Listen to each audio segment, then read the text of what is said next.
Good evening and welcome to the 2021 Wilma Dykeman Stokely Memorial Lecture, presented by the Friends of the Knox County Public Library and the John C. Hodges Society of the University of Tennessee Libraries. This year's speakers are Wiley Cash and Frank X. Walker. My name is Casey Fox, Director of Advancement for the UT Libraries, and I'm so pleased to see you all here with us tonight for our first ever virtual installment of this event. Each year, the Stokely Lecture is an opportunity for book lovers and library supporters of our region to come together in celebration of one of Appalachia's favorite daughters. And while we're not together in person tonight, we are pleased to be able to welcome folks from outside of Knoxville who normally wouldn't be able to join us. I want to thank all of the groups that have made this evening possible. The Friends of the Knox County Public Library, the John C. Hodges Society, Union Avenue Books, WUOT Radio, the Knox County Public Library, and the University of Tennessee Libraries. Our region has such a wonderful literary community, and I'm so grateful we can all come together to create events like this. Now, before we introduce tonight's speakers, we do have a special award presentation. The University of Tennessee Accomplished Alumni Award recognizes notable alumni for success and distinction within their field. And tonight, we are thrilled to present it to Federal Magistrate Judge, UT alumna, and library lover, Cindy Wyrick. Cindy has spent her life living and working in Wilma Dykeman country and was first exposed to her work in high school when Cindy was part of the Stokely Fellows program. It's a real honor to be able to present her an award on this evening in particular. Presenting her Accomplished Alumni Award are Dean of Law, Doug Blaze, and Dean of Libraries, Steve Smith. Hello, I'm Steve Smith, Dean of Libraries at the University of Tennessee. The Accomplished Alumni Award program honors UT alumni who have achieved great things in their lives, in their professions, in volunteer roles, or civic involvement, or in other ways. And awardees include CEOs, authors, artists, musicians, U.S. ambassadors, military and civic leaders, and many others. This evening, Dean of Law Doug Blaze and I are very pleased to present this award to UT alum Cindy Wyrick. In 2019, after serving as a city attorney for Pigeon Forge, Tennessee, and after nearly 25 years as a member of the law firm of Ogle, Wyrick, and Associates in nearby Sevierville, Cindy Wyrick accepted an appointment as United States Magistrate Judge for the Eastern District of Tennessee. Cindy has spent her entire career making a difference for the people she serves. But her desire to make that impact began even before she graduated from UT. In fact, during her last year in law school, and just after I joined the faculty, I supervised her very first trial in Blount County Sessions Court as she helped out a friend in need. While we weren't successful, we lost, probably due to my poor supervision. She responded to a request for help. Cindy always does. While she was in law school, Cindy was elected Vice President of the Graduate Student Association and was asked to develop a philanthropic project as a way for the GSA to give back to the university.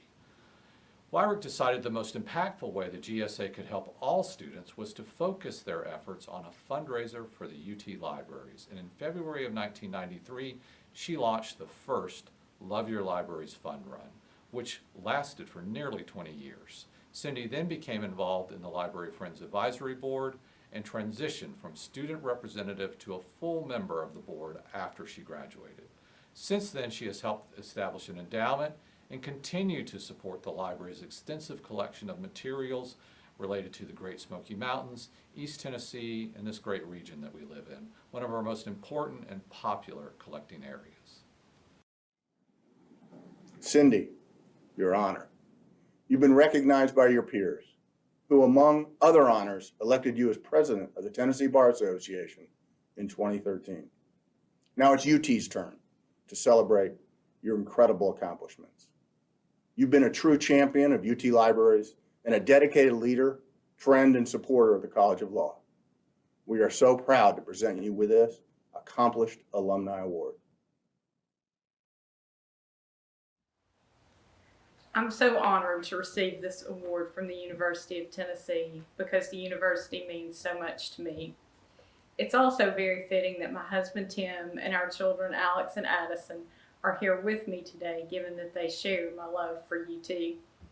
It is especially meaningful that I was nominated for the award by you on behalf of the libraries, and that Dean Smith and also Dean Blaze from the College of Law are taking part in the presentation. It has been a pleasure and a privilege for me to give back to UT because of all that it has given to me during my undergraduate and my law school years. As many of you know, the libraries have always held a special place in my heart. I had the honor of serving as Vice President of the Graduate Student Association while I was in law school, and one of the primary duties I had was to organize events that would benefit the university. As I started thinking about how I could benefit not only my own graduate program in the College of Law, but also the university as a whole, the libraries were a natural choice. The library system was the one thing that benefited every single program of study the university offered. So we started the Love Your Libraries run, and I was hooked on being involved with the libraries. Over the years, I have loved watching the library system evolve and change to meet the needs of students as we have fully entered the digital age. I remember when Tim and I first learned about the library's plans to digitize and preserve materials from the Great Smoky Mountains National Park, and how excited we were that we could not only support the libraries that were so important to us, but also another love, the park. The library system's willingness to innovate has really kept it at the forefront, and none of us are surprised that the UT libraries are a top 25 ranked system for public research institutes. While we're not surprised, we certainly are proud of this achievement. And speaking of pride, I also have to take a moment to brag on the College of Law, which has also played such an important role in my life. While there is no doubt that the outstanding education I received there has been a key to my success, it wasn't just the education that made the difference. It was also the professors who took an interest in you for life rather than just for the 3 years you walked the halls of the law school. In fact, now Dean Blaze was law school's clinic director during the time I was there and helped me learn to try cases. I'm grateful for what he taught me, but I'm equally grateful for the friendship we have developed through the years as a result. Just as the libraries have remained on the cutting edge, the College of Law has done the same. I am especially proud of how the law school now prepares students to be leaders in addition to great lawyers through its Professional Leadership Institute. So, while I very much appreciate receiving this award and the university's thanks, it is I who owe a tremendous thank you to the UT Libraries and College of Law for all you did to equip me and countless others to succeed. It is truly great to be a Tennessee Vol.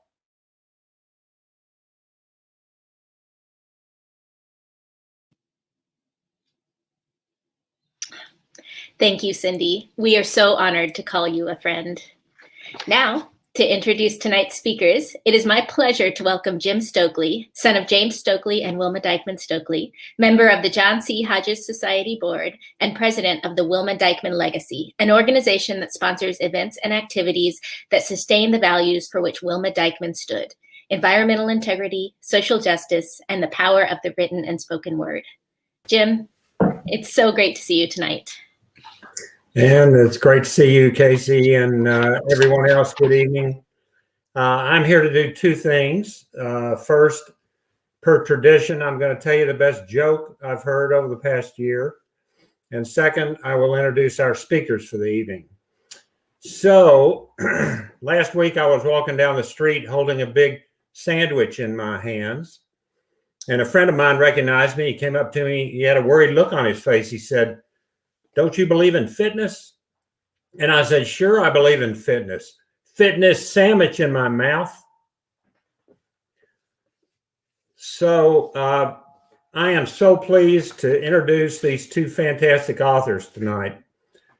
Frank Walker was the first African-American writer to be named Kentucky Poet Laureate and currently heads the MFA program at the University of Kentucky.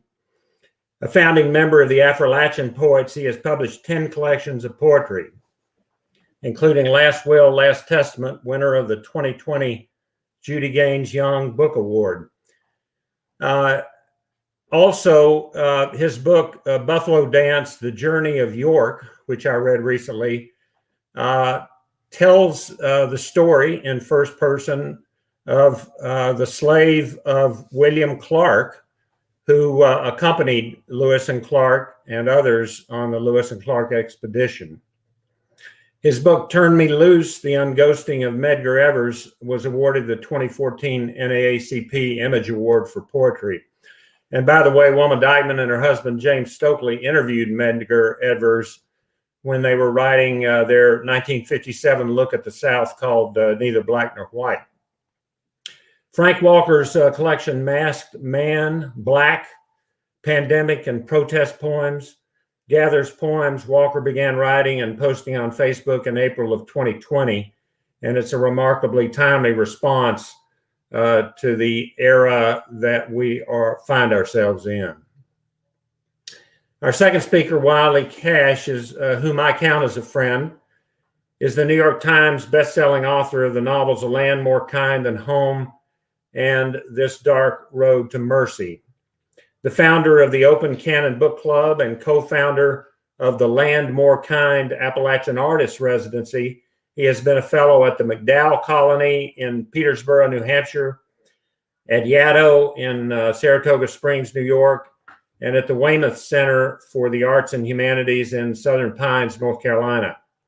He serves as a writer in residence at the University of North Carolina, Asheville, and his most recent novel is The Last Ballad, which recounts the struggle of the labor movement in early 20th century America and the Gastonia strike through the story of North Carolina mill worker Ella Mae Wiggins.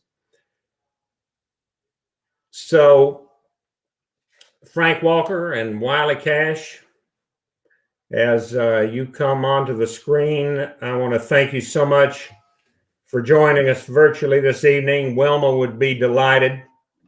And we are so happy to have you as our speakers, and I look forward to your conversation. Thank you so much, Jim, for that warm introduction, and it's great to be here with Frank, someone whose work I admire so much. And Jim, I admire so much the work that you're doing to advance your mother's very important legacy, and it's certainly a legacy that had a huge effect on me and opened a lot of doors for me and for other writers from the region that would not have been so easily open. So it means a lot to be here. And to begin an event like this by sharing your favorite, most recent joke is something I'm fitting to put into my repertoire of powers at speaking engagements. So tonight, I think I'll talk a little bit about Wilma Dykeman's effect on me as both a reader and a writer, and also just as an inhabitant of space and an inhabitant of region. I'm the kind of person that feels a deep connection to region. And it's something that I both struggle with and that I feel both limits my spirit and buoys my spirit in very interesting ways. And Wilma's legacy has had a huge impact on my writing. When I left North Carolina in 2003, I went down to Louisiana to study under a writer named Ernest Gaines, a novelist named Ernest Gaines, who had a tremendous effect on my writing, probably more so than any other writer that I can think of. And I wanted to study with Ernest Gaines because he was someone who so represented the region he called home, which is Southwest Louisiana, just west of Baton Rouge there along the False River. And when I went down to Louisiana, I knew I wanted to be a writer, but I didn't really know what that meant. You know, I didn't know. I liked writing stories, but I wrote the kind of stories that could be said anywhere in the world. And when I went down to Louisiana, I learned one very important thing from Ernest Gaines. I learned that the place you are from is worth literature. The experiences that you have had are worth writing about. And where I teach at UNC Asheville as writer in residence, that's something that I'm always stressing to my students. Your lives are worth literature. Your stories are worth the page. You have had experiences that will resonate with someone beyond your immediate experience, beyond your immediate family or friend group. And I learned that from Ernest Gaines. You know, he grew up on a plantation where his ancestors had been slaves and sharecroppers. And when he left that place at the age of 15 in 1948, he couldn't get it out of his system. And he moved out to California to go to school, because there were no schools for Black children beyond elementary school in Southwest Louisiana. And he found that he couldn't shake Southwest Louisiana. And when I moved down to Southwest Louisiana, I found out that I couldn't shake North Carolina.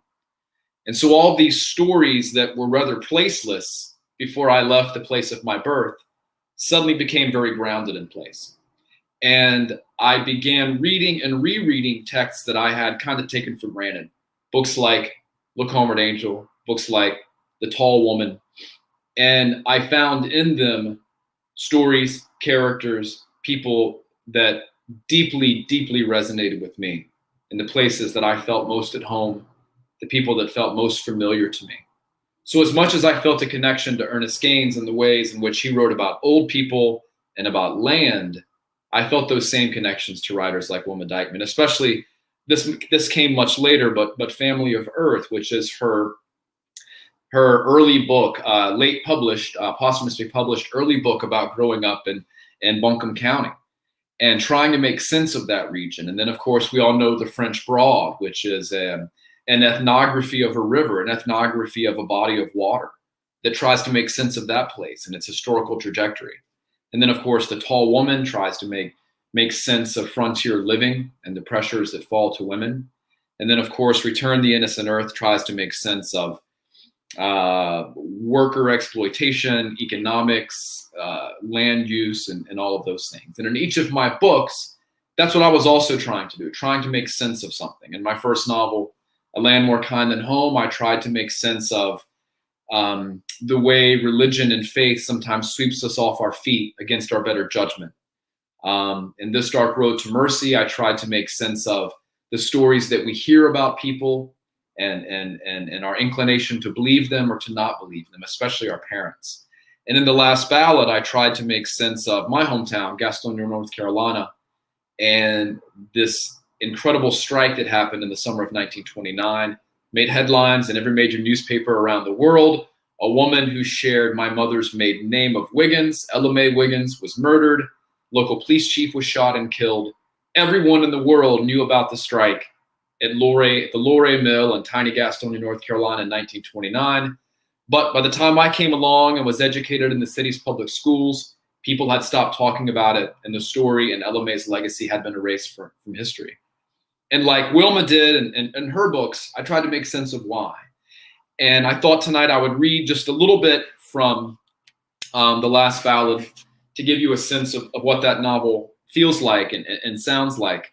And I want to dedicate this reading to Wilma because I found her to be a funny writer in many instances, and also a writer who wrote about rivers. And I'm going to read what I think is a funny scene. You might not feel that way after I'm done. You might be like my wife. Most things I find hilarious are actually, I later learn, are not really that funny at all. And I have two daughters who also clue me in on what is humorous and not humorous. My 4-year-old constantly says, "Daddy, don't be funny to me." So please indulge me and allow me to believe that I'm being funny to you. So this is a scene late in the novel. You don't need to know anything about what I'm about to read you, but this has a river in it, and it felt right to read it in honor of Wilma Dykeman's legacy on an evening like this. He had not known it was Gaston County when he arrived in mid-April, had not even known it was North Carolina through which he trudged a day earlier. He'd spent a clear, moonless night sleeping in an open field, and when he woke covered in dew, he slung his satchel over his left shoulder and picked his way through the rocky eddies of a shallow river. Once on the other side, the sun now cresting the horizon, he kept the river on his right and followed the shoreline north, his clothes drying in the warm morning air. Hours later, the sun directly overhead, he'd walked west until he saw a crossroads where a boy stood beneath a persimmon tree, staring down into a ditch that ran through the high grass alongside the road. Although he was some distance away, the boy must have heard his approach because he turned and looked at him, and then he went back to staring at whatever was at the bottom of the ditch. "Hello, friend," he said. He waved, but the boy's back was turned and he could not see him as he approached. The boy turned again and looked at him, but did not say anything. He wondered if the boy was mute. He was much closer now, and he could see that the boy was no older than 10, barefoot and in overalls, the legs of which had been rolled to his mid-calves. His face was dirty, his blonde hair wispy like straw.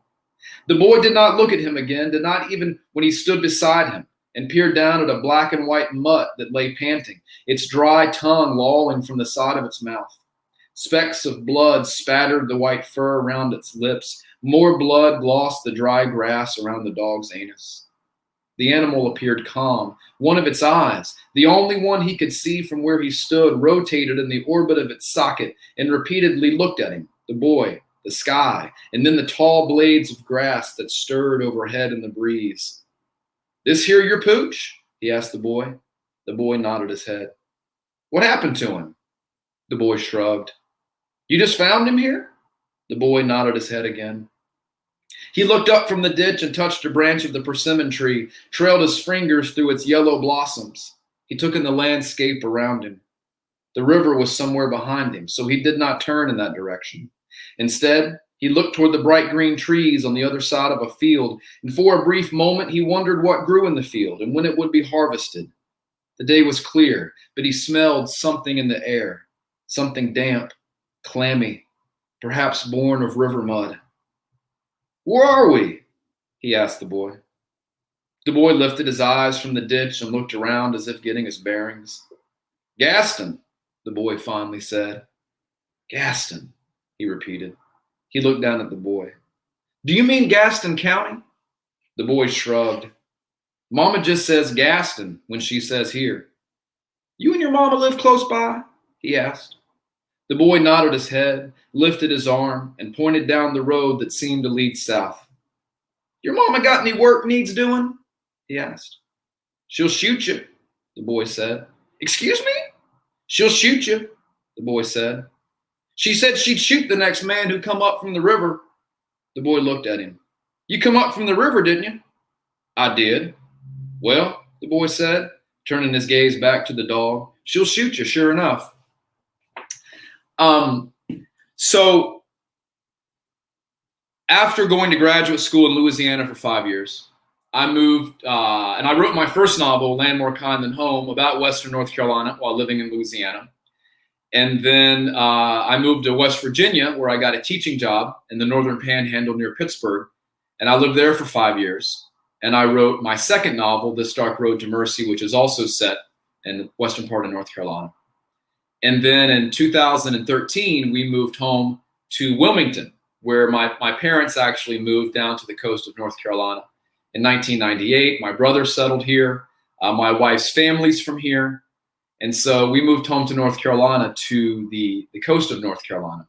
And here in Wilmington is where I wrote The Last Ballad.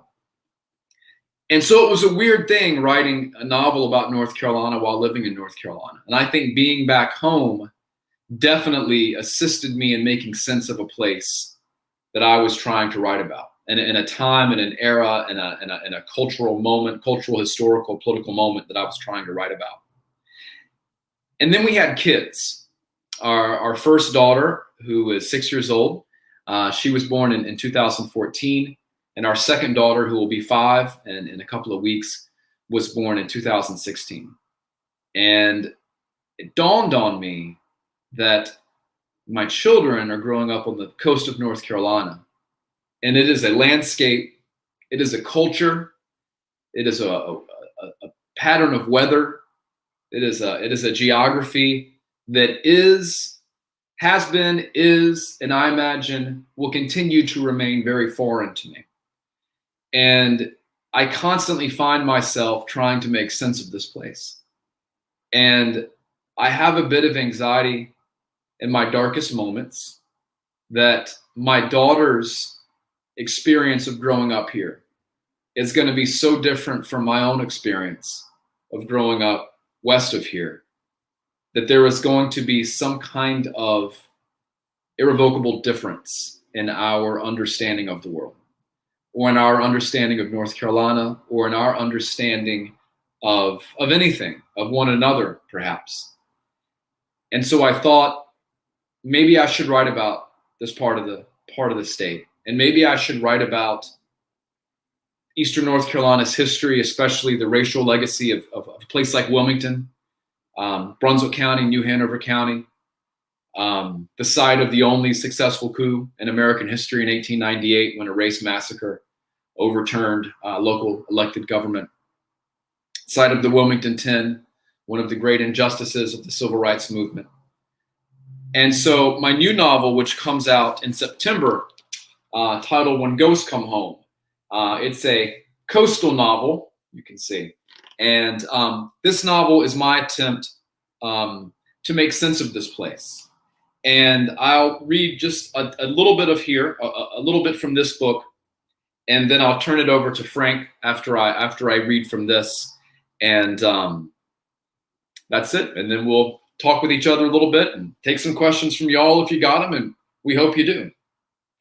So at this point in the novel, we're just a few pages in, and a local sheriff named Winston Barnes, it's 1984. He's in his early 60s. He is standing for re-election, and he's pretty certain he's not going to win. And he and his wife are awakened in the middle of the night on a little island on Oak Island where they live by the sound of an airplane flying very low over their home on the way to land at a very small municipal airport. And the sheriff knows there is no reason for a plane of that size, of any size really, to be landing at this airport, this turf runway in the middle of the night. And so he's on call. He's also a good sheriff, and he suits up and he drives out to the airport to see what is going on. And so this is what happens once he gets out to the airport and walks down the runway. Later, when he would think back on this moment, Winston would realize that he had been able to sense the enormity of the airplane before he even arrived and saw it for the first time. It sat sideways at the very end of the runway. Its silvery body was perhaps 20 yards long, its wingspan easily 30. Up close, it shimmered beneath the faint moonlight like a mirror. The two huge propellers on either wing stilled like closed eyes, as if the airplane had been sleeping when Winston found it. The cargo doors on its right side thrown open like a breathing mouth that sucked in air.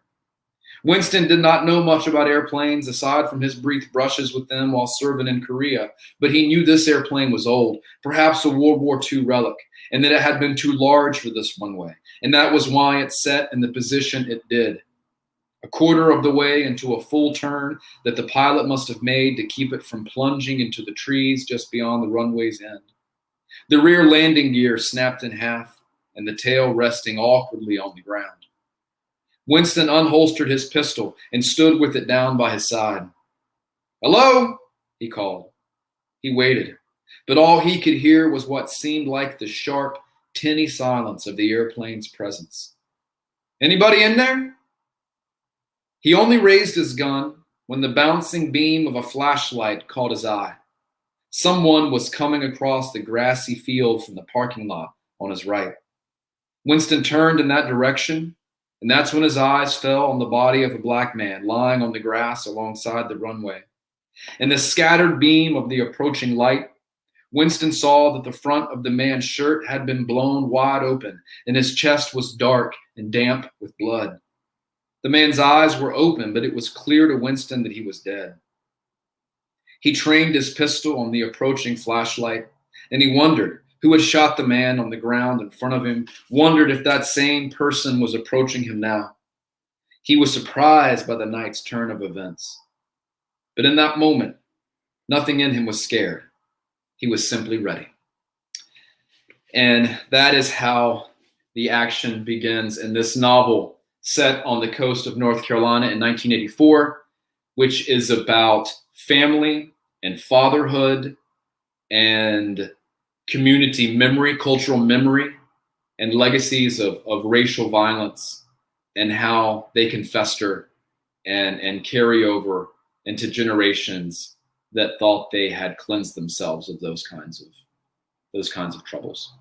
So I will turn it over to my buddy Frank X. Walker, one of my favorite poets, one of my favorite people. Hey, thanks, Wiley. I appreciate that. I really wanted you to go on at least for another 4 or 5 more pages. I was really caught by the opening. I'm looking forward to that book. What an amazing way to start that. As I try to find a segue in, I'm thinking about everything you said in your introduction about daughters and wives and not being funny. Also applies to this poet. And I think my wife is listening, and probably she's laughing now, but she won't laugh if I try to say something funny. I'm going to try to slide in right into the social justice space to make this connection. But before I get there, I want to say a few things about what I'm reading from this collection, Masked Men Black. Pandemic and protest poems, are really born out of this current moment, as you think about the impact of COVID and the enormous losses families and communities have suffered. I mean, it really is it's a horror story to some degree. If you just read the headlines, most headlines almost trumpet those horrors. And a lot of people look back to the last year and think about it as a lost year from their life. I was reading earlier today about its impact on teenagers, especially those who have missed school for a whole year and who needed that social space to develop. That year almost feels stolen from them as they reflect back on it, and may impact them for the rest of their lives. It's hard to look at this COVID time in our life and see anything positive, but I want to try to start there in that space anyway. I think it's a really difficult place to look for something that qualifies as a silver lining. For me, being sequestered at home with my wife and kids really taught all of us a lot. And trying to be an optimist in most spaces, I really spent time trying to figure out, where was the silver lining in this experience? And I didn't have the answer, but I started experiencing the answer after about a month of shelter in place. I really found out that I was fortunate enough to be in a relationship that was strong enough to stand being in such close quarters 24 hours a day. And at the same time, I really realized how much time I spent traveling from place to place, shuttling daughters to basketball practice and school and games and dropping off people at work and daycare and school. All that time was returned unexpectedly. And I found myself with this unexpected bounty of extra time to read more and to write more. And so I started thinking about, how I wanted to open this collection of poems. And the most positive thing that happened for our family was we started gardening, serious gardening. We had 3 raised bed gardens, and we were growing our own food and taking it to the dinner table. And the teenagers were amazed that, that greens didn't come out of the Kroger section in a plastic bag, that you could pull them out of your yard and wash them, clean them, cook them, serve them on the table. And so I want to start in that space, this silver lining that I hope many of you listening also experience to some degree. This is a poem called Baptism by Dirt, dedicated to my wife, Shauna.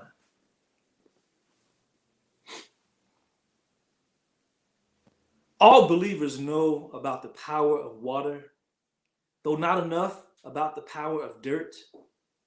My mama used to walk barefoot in our vegetable garden, get down on her hands and knees and almost pray in the dirt. My wife and I and our 2-year-old built and planted 3 raised bed gardens, Watching her dip her fingers into the dirt to coddle what will feed us reminds me of Mama. And then, what is it that women know about nurturing a seed into a piece of fruit, about believing in the power of dirt and suns and water? I return from our labor with sore knees and back, fingernails and hands caked with dirt. She floats back into the house, cleaner, somehow less burdened, as if she spent the weekend burying all of her heavy things, as if she whispered to something sacred, and it whispered something back. Looking forward to planning again. A lot of people really felt like the young people were somehow immune to this horrible disease. The first headline that impacted young people in Kentucky was about a 10-year-old kid. So this is called "To the 10-Year-Old Kid on a Ventilator." The coronavirus sucks, don't it? I bet you miss your friends and even school right now. This wasn't supposed to be the test you dreaded, one you never had a chance to prepare for. You're supposed to be counting down the remaining days till summer, rushing to be first in line, not the first child in critical condition. All I remember about fifth grade was my first pair of thick glasses and memorizing the Gettysburg Address. That hardly compares to a global pandemic and shelter in place. But being stuck inside probably sounds better than being stuck by needles. I'm sure you'd trade those doctors and nurses for a knucklehead brother or bothersome sister right now. When I was 10, I dreamed about what I wanted to be when I grew up. You are in ICU, dreaming about having a chance to. I can't help but feel like we failed you somehow. You know, a lot of states reacted differently to, how to protect our children, what sports to shut down, if any. And even now, I think our children's peers officially returned to high school this past week. And we're still too nervous about it ourselves. One of the things that stunned me in the evenings was reading or listening on the news about how many nursing homes were suffering losses at inexplicable numbers. It made me think about my mother, who spent her last 20 years as a nurse focused on the elderly. It's called old school math. Life in most assisted living facilities and nursing homes is just like wintering in Florida, minus the big house near the beach, enough money for a private duty nurse, and a kind Jamaican woman that attends to all your needs. Though not quite prisoners, many residents are confined to hospital beds, barely ambulatory, or locked forever out of their own minds and receive few or no visitors. Mama checked her own mother out of the facility where her siblings had put her. She set up a hospital bed in our living room, made us use the back door to come and go until Granny went. If she were alive today, Mama would have a grandmother in every room and be Clorox wiping everything. Coronavirus be damned. She knew poor, broken, and old did not mean indignity, and it certainly didn't equal death. A lot of loss in last year. This book jumps back and forth from details that come out of the pandemic specifically to details that come from the headlines that deal with the protests and the racial unrest around the country and internationally. And so I'm going to read a few poems that try to gather some of that material and put it into a poem fashion. Straight from the headlines, there was an article about food companies finally changing what had been viewed as racist marketing in the past and using images that some people didn't support. So this is called Mrs. Butterworth, Uncle Ben, and Aunt Jemima. Mrs. Butterworth, Uncle Ben, and Aunt Jemima walk into a bar in America. Butterworth says, "I'm being repackaged." Ben says, "I'm being rebranded." Jemima says, "I remember when they branded my mama on her back." The bartender says, "I could stand in the middle of Main Street and kill somebody and I wouldn't lose any voters." Butterworth says, "Then I'll take 8 bullets in my sleep." Ben says, "Choke me to death with your knee." Jemima says, "Lock me in a holding cell and say I decided to hang myself." The bartender poured the drinks, said he felt threatened and was simply standing his ground when he thought the thug was reaching for a gun. The headline said, "Well-loved American foods resisted arrest, failed to comply, and were delicious while black." Butterworth's daughter said, "Here's to progress. We might finally get an anti-lynching bill." Ben's son said, "I'd rather they abolish qualified immunity." Jemima's kid said, "You know, they abolished slavery once. Then they hung my mama on that box." And some of these events are really hard to talk about. Some people, including my wife, refuse to watch the videos.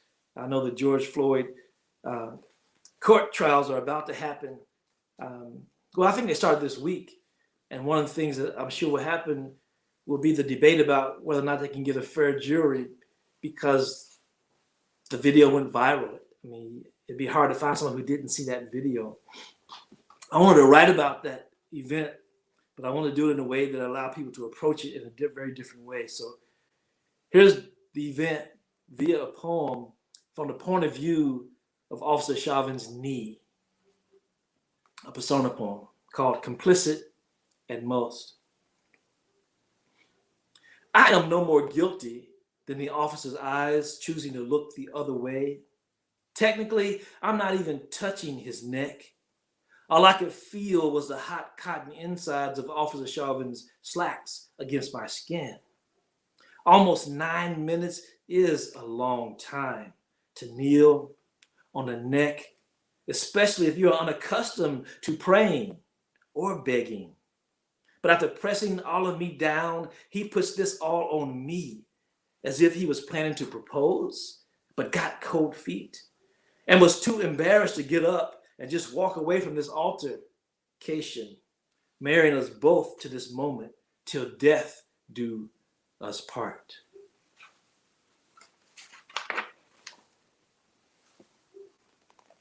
Yeah, these are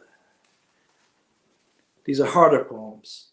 One of the things that I felt compelled to write about because my father worked in the same business when I was a kid. When I heard about the numbers of workers in meat packing plants who were suffering from COVID.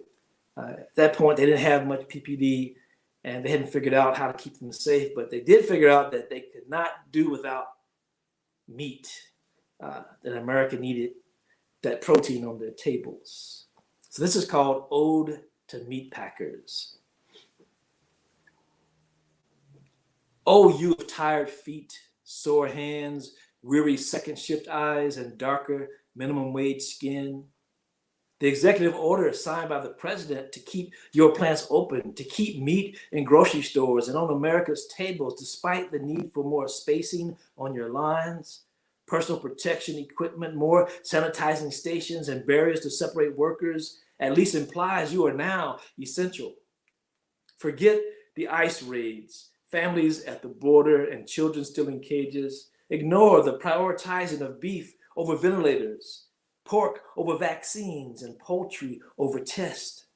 Now that it's considered patriotic for somebody to die for the economy, take heart. In case you missed out on a signed stimulus check, his autograph is on the order, and it makes it clear that he takes responsibility this time and almost acknowledges your sacrifice and your place in the supply chain to satisfy America's appetite.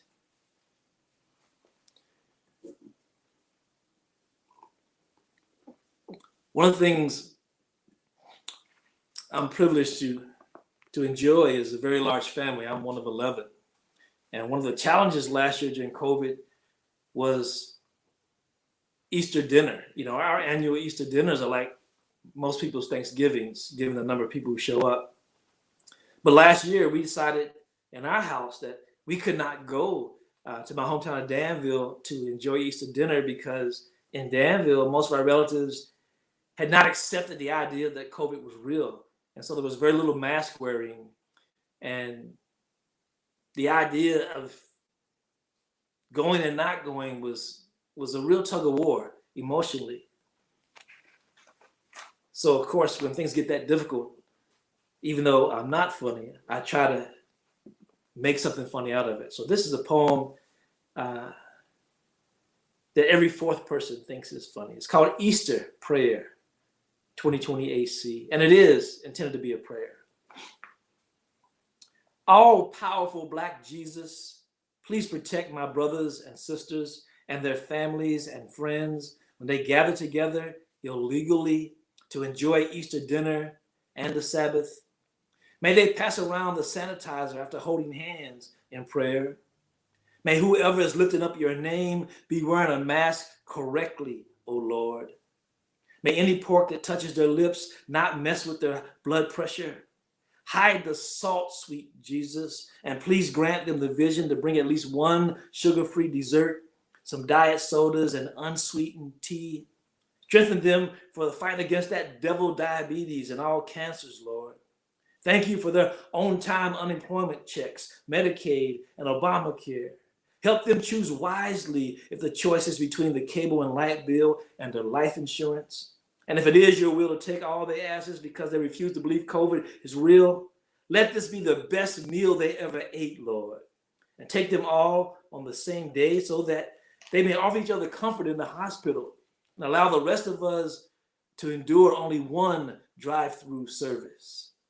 Amen. Again, one out of 4 people. This is a little lighter and it kind of celebrates the challenge of having a 2-year-old entertain you every night and very early in the morning. It's called I'm Being Sarcastic, and it has some thinly veiled allusions to another person. I'm being sarcastic. Our 2-year-old grabbed the mic, pronounced his uneaten slice of watermelon a boat, and sailed it off his plate onto the dark blue sea table mat, becoming the after-dinner entertainment instead of the evening press conference. And as soon as we were convinced he was right, he picked it up, smiled slyly, took 2 quick bites, and pronounced it a race car. I thought, my God, he could be president. As I imagined him in a big red tie instead of his signature bib, the second ever toddler to take a dump in the Oval Office. We all thought telling little white lies and dressing up like a clown was cute until the German kid opened up her real science kit. Our problem child makes unflyable paper planes out of the Constitution, uses fat crayons to color his talking points, pretends to know more than all the experts, and waits for the adults in the room to clean up his latest mess.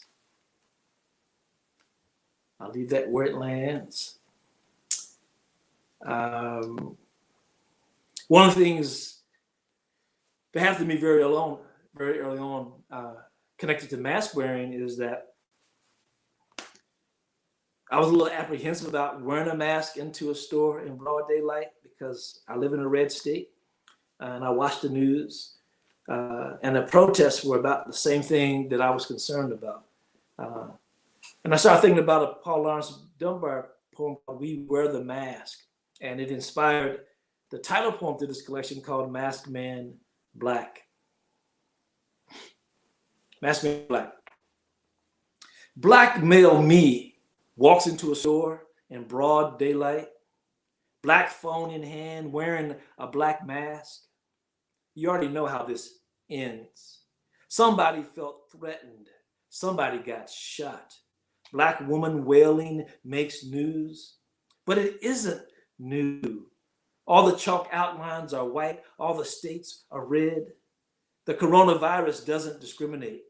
Racists still do. Peel off mask, no grins, no lies.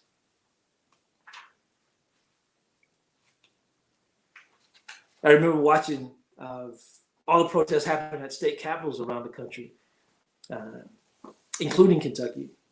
And there was one that happened in Michigan that really caught my attention because there was an image, a still photo that showed very grown, large man almost spitting in the face of a state trooper while protesting at the Capitol. So this is called "To the Man Spewing Spit and Vitriol in the Trooper's Face at the Capitol."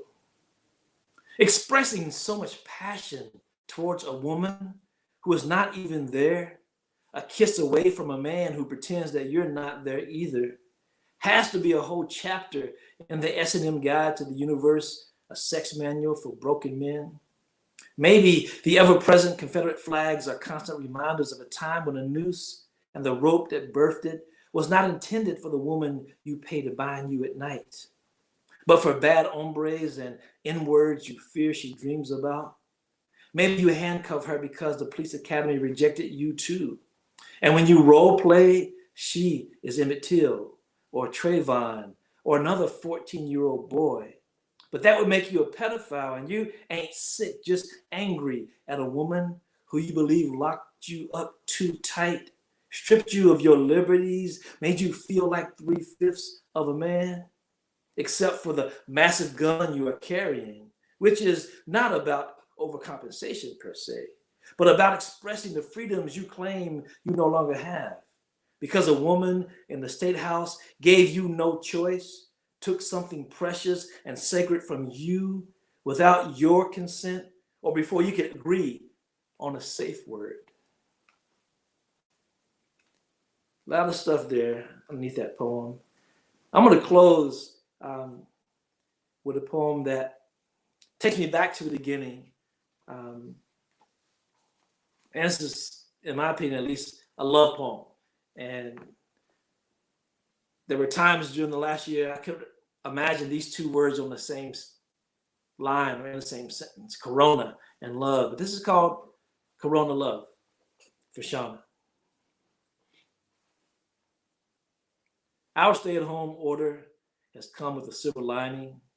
Suddenly, we can take our time with things that matter, with everything we may have taken for granted. Saturday, for example, my wife and I made love all day. Now, I don't mean we locked ourselves in our bedroom for hours and hours, stayed naked, and you know. I mean, all the kids slept in, so we didn't rush either. We took our time. We kissed. I mean, really kissed. No pecks, no smooches. We kissed deep and long, and we meant it. I have to admit that the way the machine ran around here pre-corona, we were lucky to get a peck in before getting 4 of us off in 4 different directions to 4 different places, all before 8 a.m. A measly peck on those mornings had to last all day. So we didn't just kiss, we lingered in each other's arms, a place we found ourselves still clinging to after digesting the previous day's body count and news. Trying to verbalize our worst fears as the headlines got closer and closer to our front door. We savor everything now. We know that if one of us gets sick, there'll be nothing but difficult choices to follow. If any of our kids were stricken, we were told we couldn't be at their bedside, what then? We hugged and flirted through breakfast. We held hands, sent private messages, planned a naked nap to coincide with our 2-year-old sleep time. The few we know who are dying will soon become many. We know there will be more funerals we can't attend. The impending loss is so heavy, it's hard to keep convincing the teenagers that the homework, which used to feel like life and death, is just that serious right now. So we smile and wink and touch and hug and kiss and squeeze and cry and laugh every chance we get. We don't know what's coming and who's going or if we will be among them. So take our advice. If you wake up already where you want to be and don't have to rush anywhere, recognize it as a gift. Take your time. Linger. Wallow. Forget about finishing. Don't stop. Leave a tender bookmark and come back as soon as you can. Thank you. That was fantastic, Frank. Man, I was proud to be your opening act. I was like the acoustic band before Pink Floyd came out. Oh, you're nobody's older than that. Come on. Hey, listen, I want to bestseller. I want to let everybody know we're going to take questions from the audience, and I think you can type your question into the chat. If you're on Facebook watching us, you can type it in there. But Frank, to start us off before folks ask questions, and we hope you all do, that's secretly the writer's favorite part of an event is the questions, because we've read all of our work. We're so familiar with it, but the questions are the things that keep it feeling new. So if you all have questions, please ask them. But Frank, I want to ask you, I had all these questions I was going to ask you because I know your work and I know what you've been up to lately, but the poem about Aunt Jemima and Miss Butterworth and Uncle Ben started off like a joke, but man, it's not one bit funny. And then the poem about your siblings and the prayer is funny, but it shouldn't be. How did you thread that comedy? You know, I mean, what were you? Because I don't think of you. You're funny, you know, but I don't think of you as like a funny writer, you know. But those were using comedy and like, you know, kind of like a weapon. Well, you know, I think and there's a third poem that I would have read if there had been more time that comes right out of comedy history and references Richard Pryor and Dave Chappelle and other comedians. But I think for me, it's more about what I think the role of comedy is. I think a lot of people, if not for comedy, they would have stepped in front of a bus. You know, I think that my sisters would tell you that my role in the family is to lighten the mood when it gets too tense, or you know, when people get angry at each other. That is my job to come up with a joke and try to lighten the mood. So I love that reference that comedy is a weapon. I mean, if used correctly, it can save your life. You know, if you can make people laugh, you know, they relax. You know, they maybe pull the finger off the trigger. They let go of that urge that drove them to that moment. I've been in a lot of situations like that where the humor, you know, was well-timed humor, kind of saved the day. And I think for me, I was trying to use everything I believed about comedy. And even though they insisted I'm not, I think you know, secretly I'm really funny. But even if I'm not, I understand how humor works. And I wanted to use humor as a device inside the shape of a poem and have it still work for people. So maybe at some point, you know, there'll be a conversation or somebody write a paper about the 4 poems that talk explicitly about humor and comedy and how they work and move in this collection, and how they work against pain, how they work against anger, how they let the air out of the room.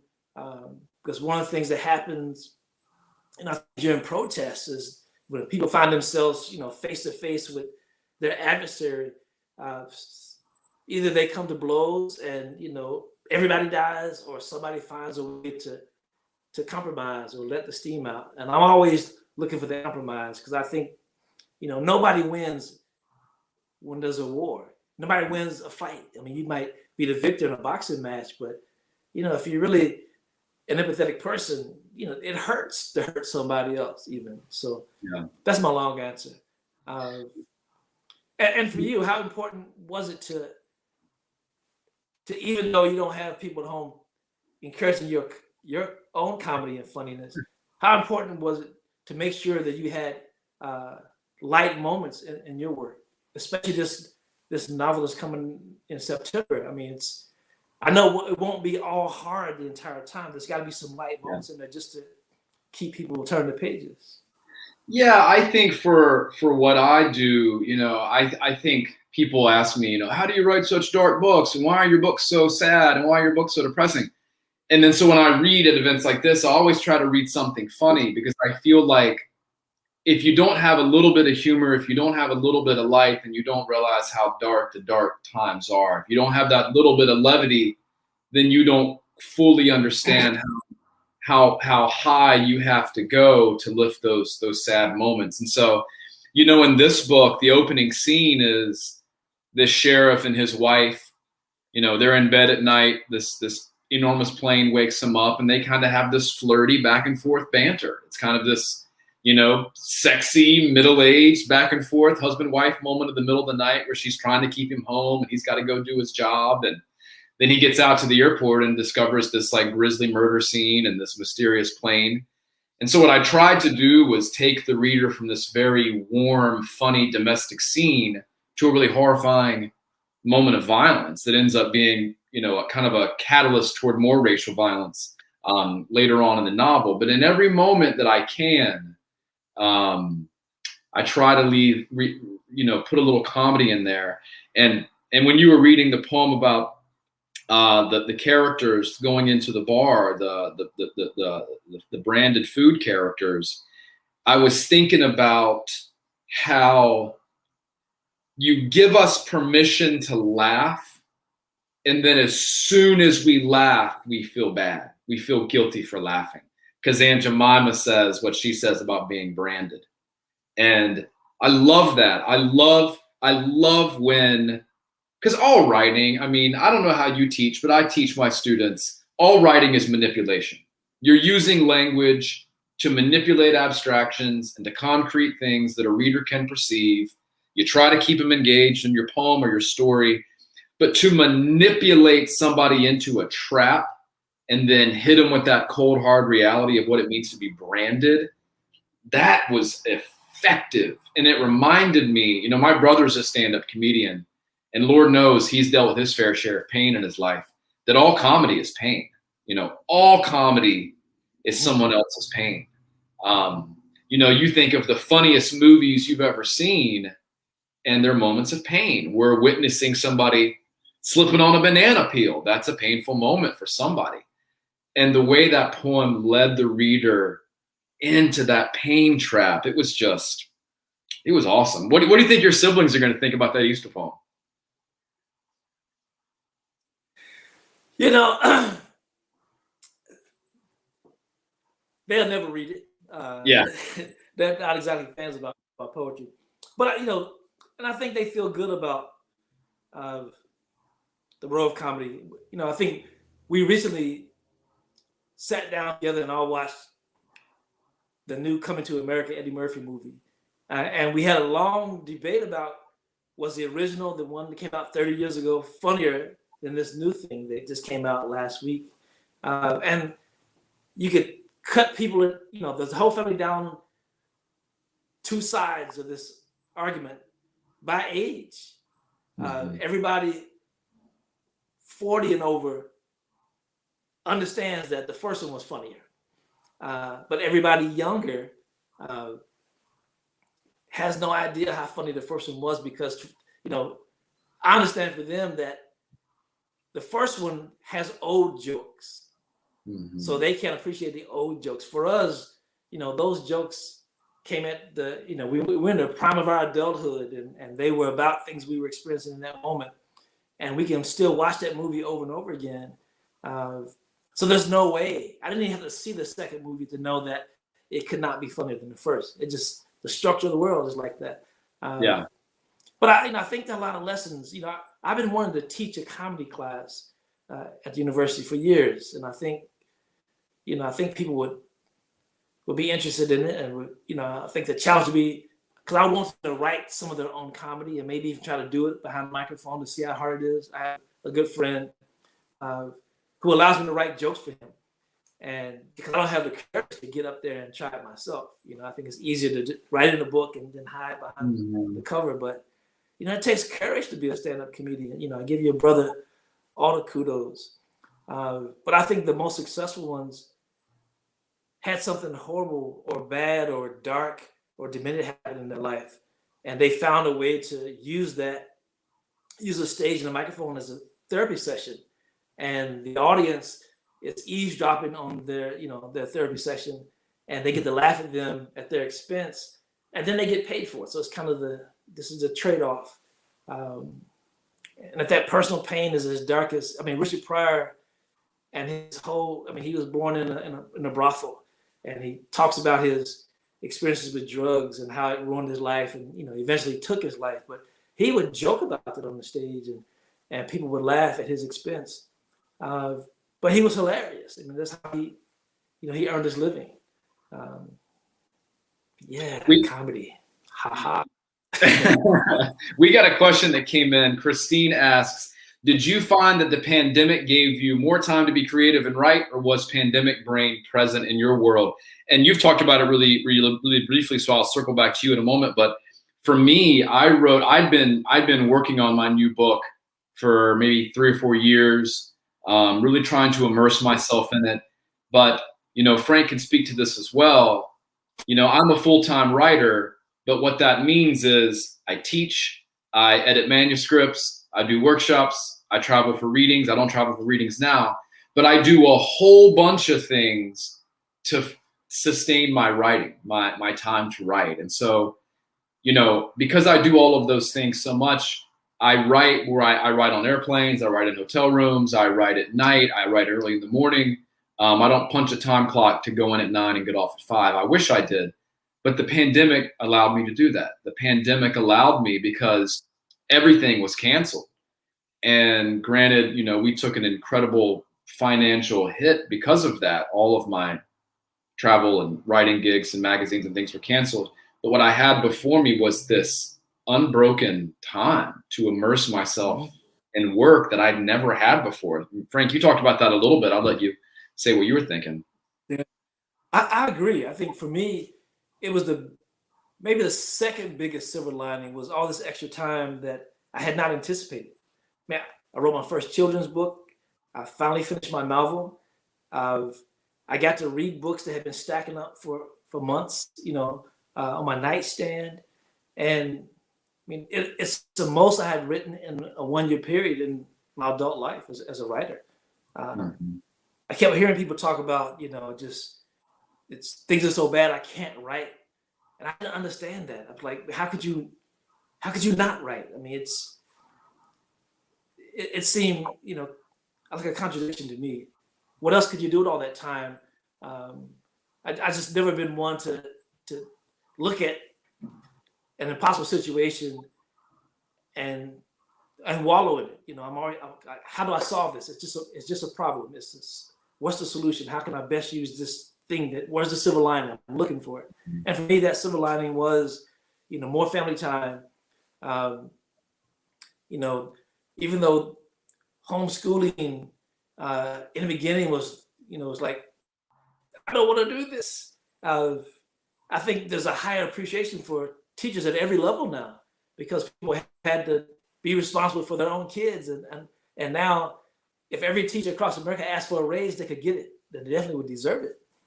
Because teaching every day, those, your kids is not easy. And even your own kids, I'm thinking, I thought my twin daughters were nicer than this, but not in the classroom. They're a lot more demanding, as they should be. But yeah, I hope everybody, every artist, I even started making visual art again. I currently have worked in 3 different galleries in the state because of COVID. I started painting again, large scale. And most of that extra time was, one, not being exhausted from all the travel and not having to do all the travel. Mm-hmm. I missed that income from, driving to New Mexico or flying to New Mexico and coming back. But to sit here in my own house and pretend to be in New Mexico because of Zoom, and then go immediately into something else that's not about catching a flight or being in a hotel room or missing a good meal. I think we made the best of it. Yeah, I think so too. I don't want to let this question go. Anna Marie asked, this is for you, Frank. She says, were these poems a type of therapy or release? They're so raw and they hold no punches. So were you feeling therapeutic when you were working on them through COVID and through the racial unrest, as you mentioned? I think I think they wanted to be, but the thing about it is that if it provided any relief, the pressure that caused the pain in the first place was repeated the next day. So there wasn't enough, if COVID was over, by the end of the summer or even the middle of the fall, but I still feel the tension from the whole experience. So I would say it kept me alive. It kept me sane. It relieved some pressure, but not as much as I would have loved for it to have. I hope for people reading it, because I posted them every day on Facebook for the whole month of April. A very early raw form of everything I wrote in the beginning, and just shared it with other people. And I didn't read the comments. My wife read them. But I just wanted to, because I knew other people were suffering too. And I wanted to give people an outlet to have some point to talk about it and to see what other people were experiencing. Because it's almost like a documentary. And I've never written something that I didn't have the advantage of doing the research in advance and then sitting down to think about it and writing. This was like, okay, what happened today? And then feel it through to the end. And then get ready for the next one. Mm-hmm. Emily asks, she is a Brunswick County native. I think I know the sheriff in your novel. Brunswick County has a history of very colorful sheriffs. This one's not necessarily based on any of them. But Brunswick County, if anybody wants to Google Brunswick County, North Carolina and sheriff, there'll be some interesting stories that come up. But how did I end up in Wilmington? So my parents moved. They'd always wanted to live at the beach. So in 1998, they moved down from Gastonia, North Carolina, down to the coast here. And my brother moved with them and went to high school here. And I was already out of the house by then. And then I came back visiting one summer and met my wife, who went to school here, and then her family's here. And so we kind of just came back here because family is here. And as I said, I'm still trying to make sense of this place. So I think right now I have it to write another book about set in this part of the state. I think of myself as a North Carolina writer, but I guess I'm a relatively regionless North Carolina writer when it all shakes out there at the end, because I just feel compelled, because I said at the top of the show, to make sense of the place that I am. So that's my answer to that. So I think we're getting close to being out of time, Frank. This was a blast, man. It's great seeing you. And always look forward to seeing you in person. Yeah, man. Casey. Hi guys, that was wonderful. What your portions separately and then together. What a wonderful conversation. And Wiley, I'm so happy you jumped in and started answering some of the questions. We do have a little more time. If anyone has any further questions they'd like to submit in the chat for our authors. There have been a lot of great comments as well. A lot of thank yous and gratitude for this evening and for the writing you all have done and allowed us to enjoy and take part in. I do have a question while we're giving people a couple more minutes to enter any questions if they have them. Y'all are both at a university and have experience with students, and what are your impressions of, and this event is about, it often focuses on writers from Appalachia. What are you all seeing as far as Appalachian identity in students who are coming up now, younger generations, in their sense of what it means to be Appalachian or from the South more generally?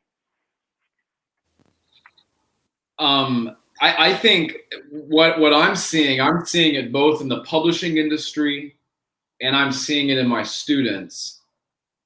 And not just necessarily students from Appalachia, but students from rural places.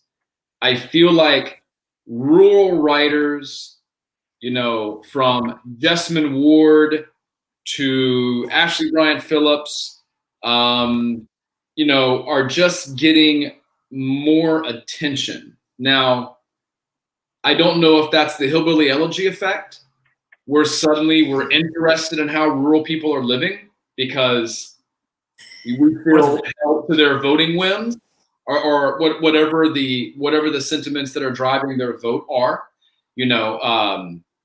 or we're trying to make sense of like the Easter Sunday meal at Frank's sibling's house, and we're looking to literature to do that.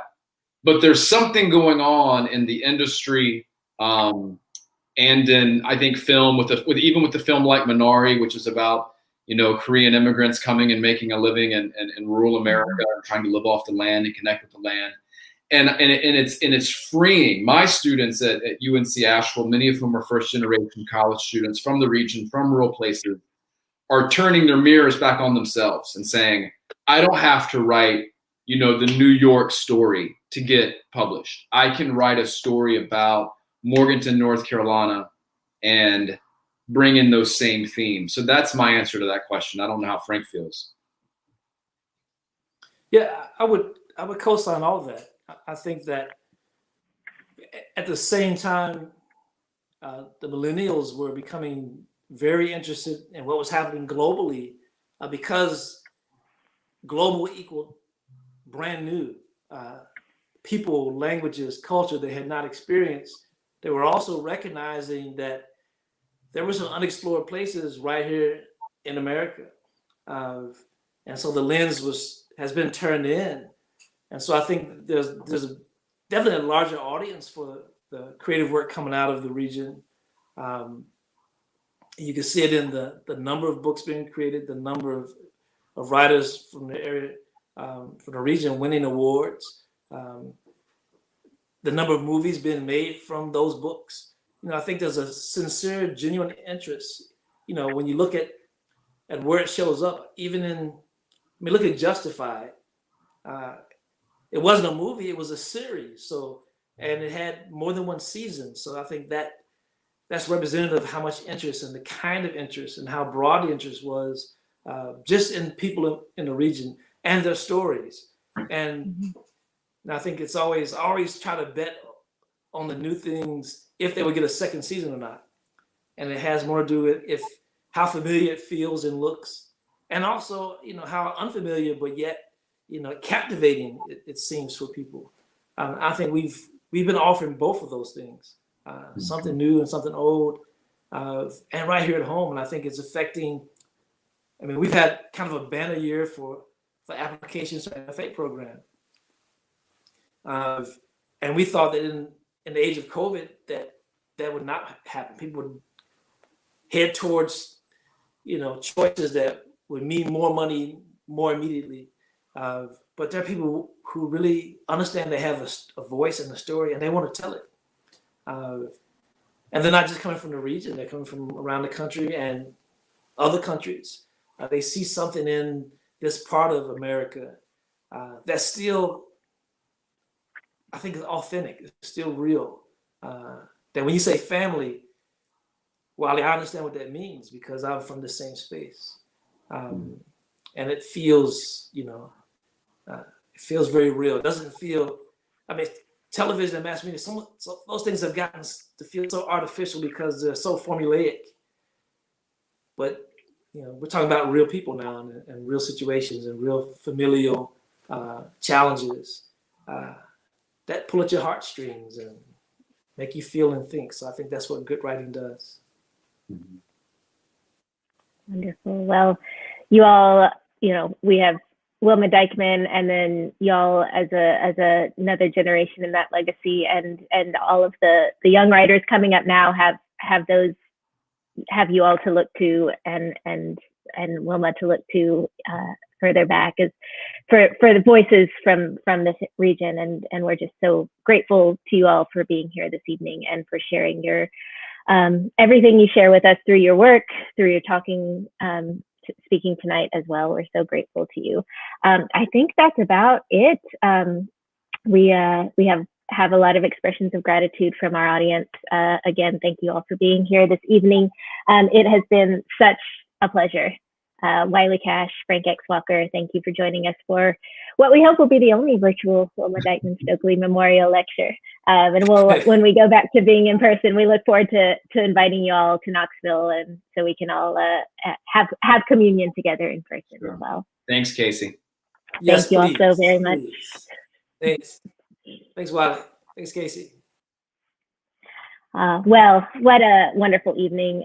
Thank you so much for to everyone for being here tonight, and for to our guests, Mr. Cash and Mr. Walker. One of the things that we miss out on by not having this event in person is the opportunity for all of you, the audience, to get your books signed by the authors. And while we can't tonight all wait in line for a chance to say hello, Frank and Wiley have been kind enough to each sign a stack of book plates for us. And I believe we have a link to share with you all. If you would like to request one or both of the author's signed book plates to put into your books that you have at home, you can follow the link on your screen. We'll also send an email out tomorrow morning to everyone who registered to the event with that link as well, and we will mail them to you for you to put in your books. For those of you who don't have copies of your books already, you can purchase them online from Union Avenue Books, one of our partners this evening, or at your favorite independent bookstore. And now, to wrap things up, here are Natalie Smith, who is the president-elect of the Friends of the Knox County Public Library, and Linda S. Lee, chair of the John C. Hodges Society Advisory Board. Hi, Linda. Hi, Natalie. Hi, Casey. Hi, Linda. Good evening. I'm Natalie Smith, president-elect of the Friends of the Knox County Public Library, an organization dedicated to fostering a love of libraries, books, and reading in Knox County. For 50 years, Friends has been committed to community outreach, advocacy, and support of the Knox County Public Library system and staff. And I'm Linda Lee, chair of the John C. Hodges Society of the University of Tennessee Libraries. The Hodges Society supports the university libraries through monetary gifts, through engagement with library programs, and by raising awareness of the value of the university libraries to the community, to the state, and to researchers around the world. Thank you so much for joining us for the 2021 Wilma, Dykeman, Stokely Memorial Lecture. What a special evening with two tremendous voices. We are so proud of this partnership between our two organizations, which is now in its 8th year. In 2007, the Friends established this lecture series to honor Wilma Dykeman Stokely's legacy by furthering the conversation on issues that matter to her. And when the University of Tennessee Libraries acquired her papers in 2013, we thought it was the perfect opportunity for our two organizations to join together in celebration of this remarkable voice of our region. We are proud to advance her cherished causes, furthering social justice, preserving our national heritage, natural heritage, and to promote writers with ties to the Appalachian South, especially since it means spending these inspiring evenings with book lovers like you. If you value events like this, I encourage you to become a member of the Friends of the Knox County Public Library, the John C. Hodges Society of the University of Tennessee Libraries, or both. You can learn how by following the links on the screen. We would love to have you join us. I'd like to thank our presenters one more time. Mr. Walker, Mr. Cash, it has been a real pleasure to hear you speak and read from your works, and I'm interested to read more of what you have written. Thank you. And thanks to all of you at home for attending the first virtual Wilma Dykeman Stokely Memorial Lecture. We wish you all a lovely evening.